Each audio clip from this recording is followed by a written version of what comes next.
Romeo and Juliet? I thought it was boring. Really? I loved it. I wish somebody would be my Romeo. You want someone to commit mutual suicide with you? Hey, I agree with Annika. It was excellent.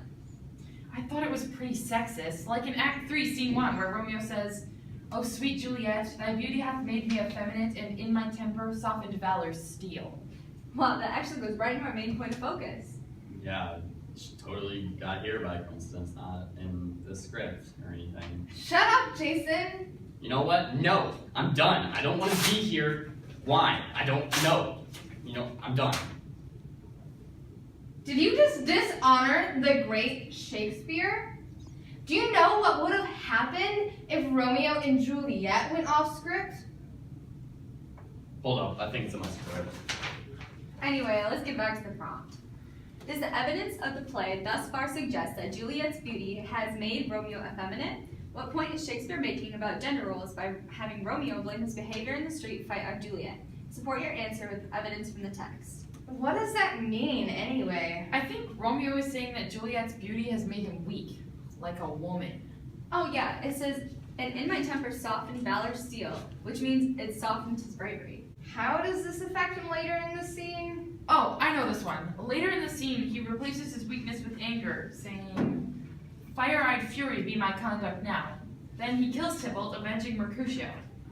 Well, Juliet takes this news pretty hard when she finds out that Romeo killed her cousin. No, not really. To me, she's more concerned with Romeo being banished, saying that he's, and I quote, "a beautiful tyrant."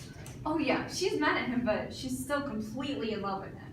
It says, "O serpent, heart hid with a flowering face, did ever a dragon keep so fair a cave? Beautiful tyrant, fiend angelical, dove-feathered raven, wolvish ravening lamb, despised substance of divinest show, just opposite to what thou justly seemst, a damned saint, an honorable villain." Anyway, speaking of weird things Juliet says, what the heck does she mean when she says she has bought the mansion of love but not possessed it? Like, what is she, some kind of demon, red hair or something? Red hair? What does that have to do with demons? And who do you think you are calling Juliet a demon? Are you some kind of sexist too? Okay, back to the topic. She's saying, Jason, that she has bought the mansion of love, but she hasn't moved in yet. She's Romeo's, but he hasn't asked her to marry her yet. She wants to marry a Romeo so desperately. That just shows how in love she is. Pretty Romeo-mantic, if you ask me.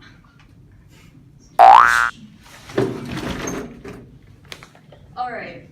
After Juliet's mother tells her that she'll be marrying Paris on Thursday, Juliet says, "I wonder at this haste that I must wed, ere he that should be husband comes to woo." What is she criticizing here? What? Nothing. What she means is that it's such a rush. How can she marry him when he hasn't even come to ask her yet? I know, right? How rude of him.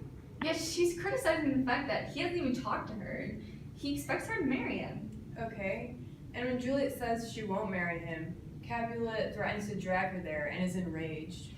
Father goals right there. Well, he just wants what's best for his only daughter.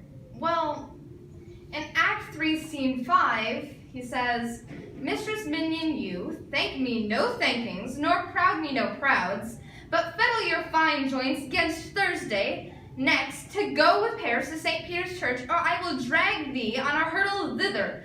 Out, you green sickness, carry on! Out, you baggage, you tallow face!" Whoa, he's definitely enraged. That reminds me when my dad yelled at me for not doing the dishes. That was scary. That's not exactly the same thing, Zoe. Well, anyway, I loved the play. I agree. Other than its sexist views, you can't disagree with the legendary Shakespeare. Well, let's leave it at that.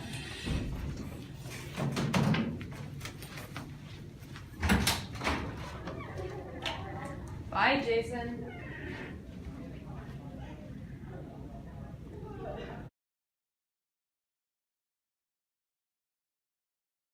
Hey, Wait, she's saying, Jason, that she's bought Love's mansion. I love He hasn't talked to her, and he expects her to marry him.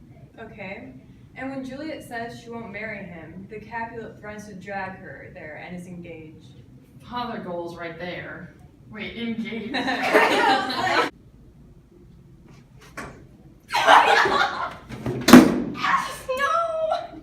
Okay.